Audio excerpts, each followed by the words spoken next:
झोपड़े के द्वार पर बाप और बेटा दोनों एक बुझे हुए अलाव के सामने चुपचाप बैठे हुए थे और अंदर बेटी जवान बीवी बुधिया प्रसव वेदना में पछाड़ खा रही थी। रह रहकर उसके मुंह से ऐसी दिल हिला देने वाली आवाज निकलती थी कि दोनों कलेजा थाम लेते थे। जाड़ों की रात थी, प्रकृति सन्नाटे में डूबी हुई, सारा गांव अंधकार में लय हो गया था। घीसू ने कहा, मालूम होता है बचेगी नहीं, सारा दिन दौड़ते हो गया। जा देख तो आ, माधव चिढ़कर बोला। मरना ही है तो जल्दी मर क्यों नहीं जाती? देखकर क्या करूं, तू बड़ा बेदर्द है बे। साल भर जिसके साथ सुख चैन से रहा, उसी के साथ इतनी बेवफाई। तो मुझसे तो उसका तड़पना और हाथ पांव पटकना नहीं देखा जाता। चमारों का कुनबा था और सारे गांव में बदनाम। घीसू एक दिन काम करता तो 3 दिन आराम करता। माधव इतना कामचोर था कि आध घंटे काम करता तो घंटे भर चिलम पीता, इसलिए उन्हें कहीं मजदूरी नहीं मिलती थी। घर में मुट्ठी भर भी अनाज मौजूद हो तो उनके लिए काम करने की कसम थी। जब 2-4 फाके हो जाते तो घीसू पेड़ पर चढ़कर लकड़ियां तोड़ लाता और माधव बाजार से बेच लाता, और जब तक वह पैसे रहते दोनों इधर उधर मारे मारे फिरते।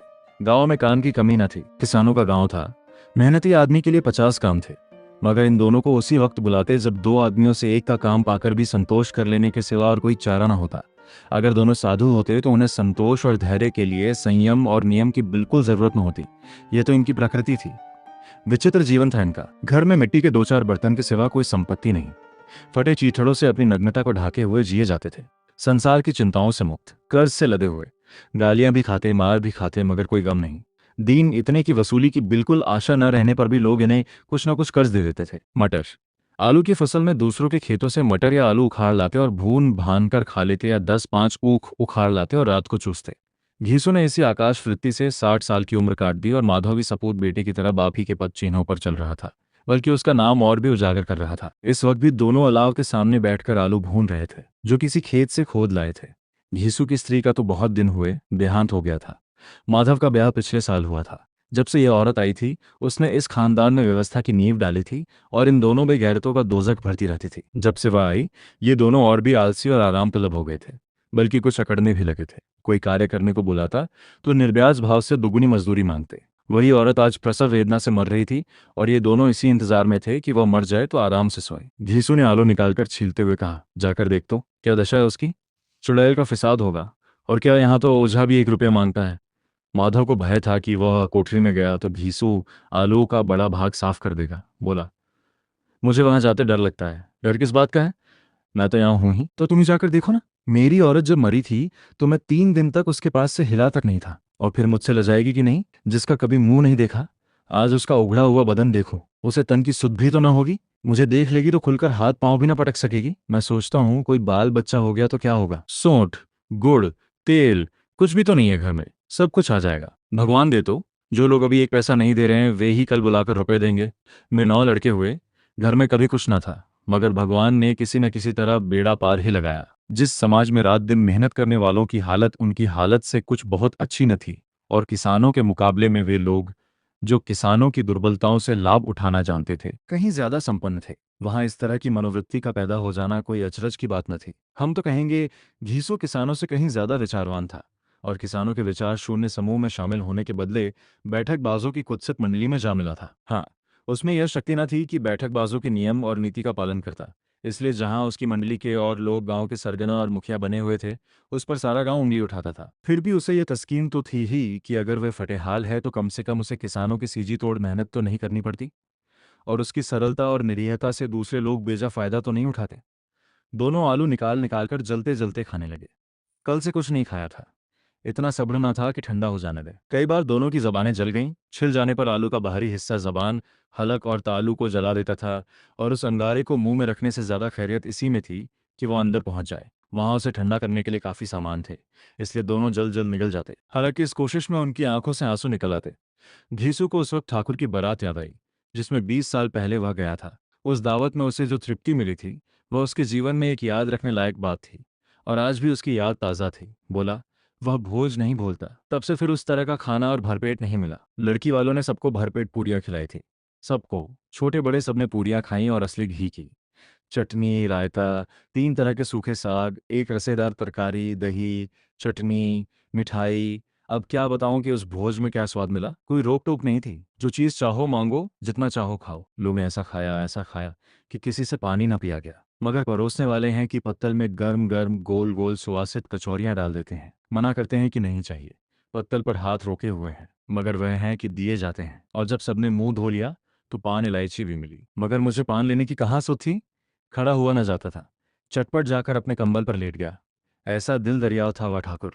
माधव ने इन पदार्थों का मन ही मन मजा लेते हुए कहा, अब हमें कोई ऐसा भोज नहीं खिलाता, अब कोई क्या खिलाएगा। वह जमाना दूसरा था।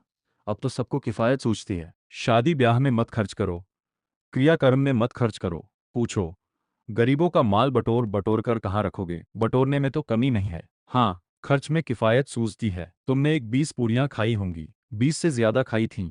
मैं 50 खा जाता, 50 से कम मैंने न खाई होंगी। अच्छा पका था। तू तो मेरा आधा भी नहीं है। आलू खाकर दोनों ने पानी पिया और वहीं अलाव के सामने अपनी धोतियां ओढ़कर पांव पेट में डाले सो रहे, जैसे दो बड़े बड़े अजगर गेंडुलियां मारे पड़े हों। और बुधिया अभी तक करा रही थी। दो सवेरे माधव ने कोठरी में जाकर देखा तो उसकी स्त्री ठंडी हो गई थी। उसके मुंह पर मक्खियां भिनक रही थीं। पथराई हुई आंखें ऊपर टंगी हुई थीं। सारी देह धूल से लथपथ हो रही थी। उसके पेट में बच्चा मर गया था। माधव भागा हुआ घीसू के पास आया। फिर दोनों जोर जोर से हाय हाय करने और छाती पीटने लगे। पड़ोस वालों ने ये रोना धोना सुना तो दौड़े हुए आए और पुरानी मर्यादा के अनुसार इन अभागों को समझाने लगे। मगर ज्यादा रोने पीटने का अवसर न था। कफन की और लकड़ी की फिक्र करनी थी। घर में तो पैसा इस तरह गायब था जैसे चील के घोंसले में मांस। बाप बेटे रोते हुए गांव के जमींदार के पास गए। वह इन दोनों की सूरत से नफरत करते थे।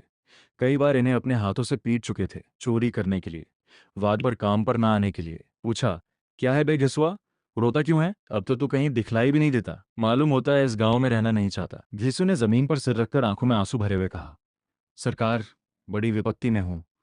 माधव की घरवाली रात को गुजर गई। रात भर तड़पती रही सरकार। हम दोनों उसके सराहने बैठे रहे, दवा दारू जो कुछ हो सका सब कुछ किया, मुदा वह हमें दगा दे गई। अब कोई एक रोटी देने वाला भी न रहा मालिक। तबाह हो गया, घर उजड़ गया। आपका गुलाम हूं, अब आपके सिवा कौन उसकी मिट्टी पार लगाएगा। हमारे हाथ में तो जो कुछ था वह सब तो दवा दारू में उठ गया। सरकार ही की दया होगी तो उसकी मिट्टी उठेगी। आपके सिवा किसके द्वार पर जाऊं। जमींदार साहब दयालु थे, मगर घीसू पर दया करना काले कंबल पर रंग चढ़ाना था। जी में तो आया, कह दें चल दूर हो यहां से, यूं तो बुलाने से भी नहीं आता। आज जब गरज पड़ी तो आकर खुशामद कर रहा है, हरामखोर कहीं का, बदमाश। लेकिन ये क्रोध या दंड देने का अवसर न था। जी में कुड़ते हुए 2 रुपए निकालकर फेंक दिए, मगर सांत्वना का एक शब्द भी मुंह से न निकला। उसकी तरफ ताका तक नहीं, जैसे सिर का बोझ उतारा हो। जब जमींदार साहब ने 2 रुपए दिए तो गांव के बनिए महाजनों को इनकार का साहस कैसे होता। घीसू जमींदार के नाम का ढिंढोरा भी पीटना जानता था। किसी ने 2 आने दिए, किसी ने 4 आने। 1 घंटे में घीसू के पास 5 रुपए की अच्छी रकम जमा हो गई। कहीं से अनाज मिल गया, कहीं से लकड़ी। और दोपहर को घीसू और माधव बाजार से कफन लाने चले। इधर लोग बांस वांस काटने लगे। गांव की नर्मदिल स्त्रियां आ आकर लाश देखती थीं और उसकी बेकसी पर 2 बूंद आंसू गिराकर चली जाती थीं। 3 बाजार में पहुंचकर घीसू बोला, लकड़ी तो उसे जलाने भर को मिल गई है, क्यों माधव। माधव बोला, हाँ लकड़ी तो बहुत है, अब कफन चाहिए। तो चलो कोई हल्का सा कफन ले ले। हाँ और क्या, लाश उठते उठते रात हो जाएगी। रात को कफन कौन देखता है। कैसा बुरा रिवाज है कि जिसे जीते जी तन ढांकने को चीथड़ा भी न मिले, उसे मरने पर नया कफन चाहिए। कफन लाश के साथ जल ही तो जाता है, और क्या रखा रहता है। यही 5 रुपए पहले मिलते तो कुछ दवा दारू कर लेते। दोनों एक दूसरे के मन की बात ताड़ रहे थे। बाजार में इधर उधर घूमते रहे। कभी इस बजाज की दुकान पर गए, कभी उसकी दुकान पर। तरह तरह के कपड़े रेशमी और सूती देखे, मगर कुछ जचा नहीं। यहां तक कि शाम हो गई। तब दोनों न जाने किस दैवी प्रेरणा से एक मधुशाला के सामने जा पहुंचे और जैसे किसी पूर्व निश्चित व्यवस्था से अंदर चले गए। वहां जरा देर तक दोनों असमंजस में खड़े रहे। फिर घीसू ने गद्दी के सामने जाकर कहा, साहू जी, एक बोतल हमें भी देना। उसके बाद कुछ चिखौना आया, तली हुई मछली आई और दोनों बरामदे में बैठकर शांतिपूर्वक पीने लगे। कई कुज्जियां ताबड़तोड़ पीने के बाद दोनों सरूर में आ गए। घीसू बोला, कफन लगाने से क्या मिलता, आखिर जल ही तो जाता, कुछ बहू के साथ तो न जाता। माधव आसमान की तरफ देखकर बोला, मानो देवताओं को अपनी निष्पापता का साक्षी बना रहा हो, दुनिया का दस्तूर है। नहीं, लोग बांभनों को हजारों रुपए क्यों दे देते हैं। कौन देखता है परलोक में मिलता है या नहीं। बड़े आदमियों के पास धन है, फूंके, हमारे पास फूकने को क्या है। लेकिन लोगों को जवाब क्या दोगे। लोग पूछेंगे नहीं कफन कहाँ है। घीसू हंसा बे, कह देंगे कि रुपए कमर से खिसक गए, बहुत ढूंढा मिले नहीं। लोगों को विश्वास ना आएगा, लेकिन फिर वही रुपए देंगे। माधव भी हंसा इस अनपेक्षित सौभाग्य पर। बोला, बड़ी अच्छी थी बेचारी, मरी तो खूब खिला पिलाकर, आधी बोतल से ज्यादा उड़ गई। घीसू ने 2 सेर पूड़ियां मंगाई, चटनी, अचार, कलेजियां। शराब खाने के सामने ही दुकान थी। माधव उठकर 2 पत्तलों में सारे सामान ले आया। पूरा 1.5 रुपया खर्च हो गया, सिर्फ थोड़े से पैसे बच रहे हैं। दोनों इस वक्त इस शान में बैठे पूड़ियां खा रहे थे जैसे जंगल में कोई शेर अपना शिकार उड़ा रहा हो। न जवाबदेही का खौफ था, न बदनामी की फिक्र। इन सब भावनाओं को उन्होंने बहुत पहले ही जीत लिया था। घीसू दार्शनिक भाव से बोला, हमारी आत्मा प्रसन्न हो रही है तो क्या उसे पुण्य न होगा? माधव ने श्रद्धा से सिर झुकाकर तस्दीक की, जरूर से जरूर होगा। भगवान, तुम अंतर्यामी हो, उसे बैकुंठ ले जाना। हम दोनों हृदय से आशीर्वाद दे रहे हैं। आज जो भोजन मिला वह कभी उम्र भर न मिला था। एक क्षण के बाद माधव के मन में एक शंका जागी। बोला, क्यों दादा, हम लोग भी एक न एक दिन वहां जाएंगे ही? घीसू ने इस भोले भाले सवाल का कुछ उत्तर न दिया। वह परलोक की बातें सोचकर इस अन्न में बाधा न डालना चाहता था। जो वहां हम लोगों से पूछे कि तुमने हमें कफन क्यों नहीं दिया तो क्या कहोगे? कहेंगे तुम्हारा सिर। पूछेगी तो जरूर, तू कैसे जानता है कि उसे कफन ना मिलेगा? तू मुझे ऐसा गधा समझता है? 60 साल क्या दुनिया में घास खोदता रहा हूं। उसको कफन मिलेगा और बहुत अच्छा मिलेगा।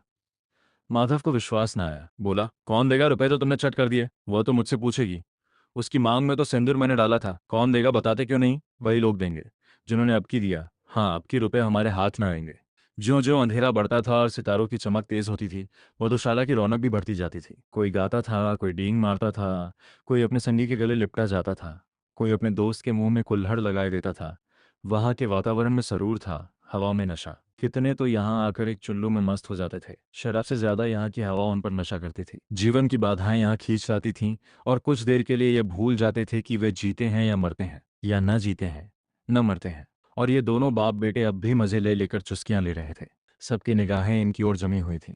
दोनों कितने भाग्य के बली हैं। पूरी बोतल बीच में है। भरपेट खाकर माधव ने बची हुई पूड़ियों का पत्तल उठाकर एक भिखारी को दे दिया, जो खड़ा इनकी ओर भूखी आंखों से देख रहा था और देने के गौरव, आनंद और उल्लास का अपने जीवन में पहली बार अनुभव किया। घीसू ने कहा, ले जा, खूब खा और आशीर्वाद दे। जिसकी कमाई है वह तो मर गई, मगर तेरा आशीर्वाद उसे जरूर पहुंचेगा। रोए रोए से आशीर्वाद दो, बड़ी गाढ़ी कमाई के पैसे हैं। माधव ने फिर आसमान की तरफ देखकर कहा, वह बैकुंठ में जाएगी दादा, बैकुंठ की रानी बनेगी। यीशु खड़ा हो गया और जैसे उल्लास की लहरों में तैरता हुआ बोला, हाँ बेटा, बैकुंठ में जाएगी। किसी को सताया नहीं, किसी को दबाया नहीं, मरते मरते हमारी जिंदगी की सबसे बड़ी लालसा पूरी कर गई। वह न बैकुंठ जाएगी तो क्या ये मोटे मोटे लोग जाएंगे जो गरीबों को दोनों हाथों से लूटते हैं और अपने पाप को धोने के लिए गंगा में नहाते हैं और मंदिरों में जल चढ़ाते हैं? श्रद्धालुता का रंग तुरंत ही बदल गया। अस्थिरता नशे की खासियत है। दुख और निराशा का दौरा हुआ। माधव बोला, मगर दादा, बेचारी ने जिंदगी में बड़ा दुख भोगा, कितना दुख झेल कर मरी। वह आंखों पर हाथ रखकर रोने लगा, चीखें मार मार कर। घीसू ने समझाया, क्यों रोता है बेटा? खुश हो कि वह माया जाल से मुक्त हो गई, जंजाल से छूट गई। बड़ी भाग्यवान थी जो इतनी जल्द माया मोह के बंधन तोड़ दिए। और दो खड़े होकर गाने लगे, ठगिनी क्यों नैना झमकावे ठगिनी। पियक्कड़ों की आंखें इनकी ओर लगी हुई थीं और ये दोनों अपने दिल में मस्त गाए जाते थे। फिर दोनों नाचने लगे, उछले भी, कूदे भी, गिरे भी, मटके भी, भाव भी बताए, अभिनय भी किए और आखिर नशे में मदमस्त होकर वहीं गिर पड़े।